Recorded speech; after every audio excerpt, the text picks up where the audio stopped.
સુરતમાં તાજેતરમાં ઘુસીટો કેસમાં આરોપી આશિષ ઉર્ફે ચિકનો પાંડેનો જેલમાંથી બહાર આવતાનો એક વિડીયો સોશિયલ મીડિયા પર વાયરલ થયો હતો, જેમાં તે પોતાની દબંગાઈ બનાવતો અને ફિલ્મી અંદાજમાં એન્ટ્રી કરતો જોવા મળ્યો હતો, જે અંગે અહેવાલ રજૂ કરાતા પોલીસ એક્શનમાં આવી હતી। આ ઘટના બાદ સચિન પોલીસે ત્વરિત કાર્યવાહી હાથ ધરીને આશિષ ચિકન સહિત 9 લોકોની અટકાયત કરી અને 4 વાહનો જપ્ત કર્યા હતા। ઉલ્લેખનીય છે કે આ ઘટનાએ સુરત પોલીસની છબીને પડકાર ફેંક્યો હતો। લાલુ જાલિમ ગેંગનો આ રીઢો ગુનેગાર આશિષ ચિકનો 2 વાર પાસા હેઠળ જેલમાં જઈ ચૂક્યો છે અને તેના પર ખૂન, અપહરણ, લૂંટ અને ધમકી જેવા 26થી વધુ ગુના નોંધાયેલા છે।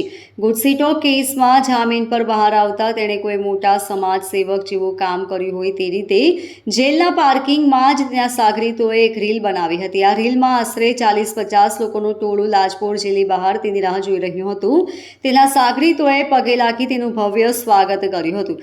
આશ્ચર્યની વાત એ છે કે આ વિડીયોમાં એક જેલ કર્મચારી પણ આશિષ સાથે હાથ મિલાવતો નજરે પડ્યો હતો, જેના કારણે જેલ તંત્રની કાર્યપદ્ધતિ પર પણ અનેક સવાલો ઊભા થયા છે। આ ઘટના બાદ જેલ ડીવાયએસપી ડીપી ભટ્ટે સમગ્ર ઘટના અંગે તપાસ શરૂ કરી હતી। આશિષ જેલમાંથી કાળા કાચવાળી અને નંબર પ્લેટ વિનાની સ્કોર્પિયો કારમાં બેસી બહાર આવ્યો હતો અને વિક્ટરીનો સિગ્નલ બતાવતો રહ્યો હતો। તેની સાથે 7 થી 8 કાળી કારનો કાફલો પણ હતો, જેણે જેલની બહાર સીન સપાટા કર્યા હતા। આ દ્રશ્યોનો વિડીયો બનાવી ઇન્સ્ટાગ્રામ અને અન્ય પ્લેટફોર્મ પર વાયરલ કરવામાં આવ્યો હતો, જેમાં તે ખુલ્લેઆમ કાયદાનું ઉલ્લંઘન કરતો જોવા મળ્યો હતો। આ વિડીયો વાયરલ થતાં સચિન પોલીસ સક્રિય થઈ હતી, એટલે પોલીસે તાત્કાલિક વિડીયોમાં હાજર તમામ લોકોની અટકાયત કરી અને કાળી કાચવાળી તેમજ નંબર વગરની ગાડીઓ જપ્ત કરી હતી। આશિષના સાગરીતોની પણ અટકાયત કરવામાં આવી છે।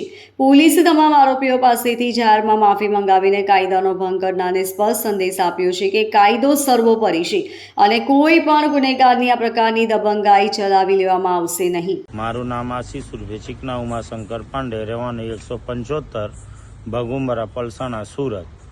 હું ધાડના ગુનામાં કડોદરા પોલીસ સ્ટેશનથી લાજપોર સેન્ટ્રલ જેલ ખાતે કસ્ટડીમાં હતો, જેમાં મારા જામીન મુક્ત થયેલ હું જેલથી બહાર આવેલો, મારા વિડીયો વાયરલ થયેલ અને એમાં કંઈ કાયદા વિશે કંઈ ખોટું હતું, એમાં પોલીસે અમને પોલીસ સ્ટેશને બોલાવીને એની જે કામગીરી હતી એ કરી। એના બદલ જે અમારાથી ભૂલ થઈ હોય, ભલે કાંચ આની હોય, જે બી એ હોય એના બદલ હું માફી માગું છું। Bureau report LK star news, Surat.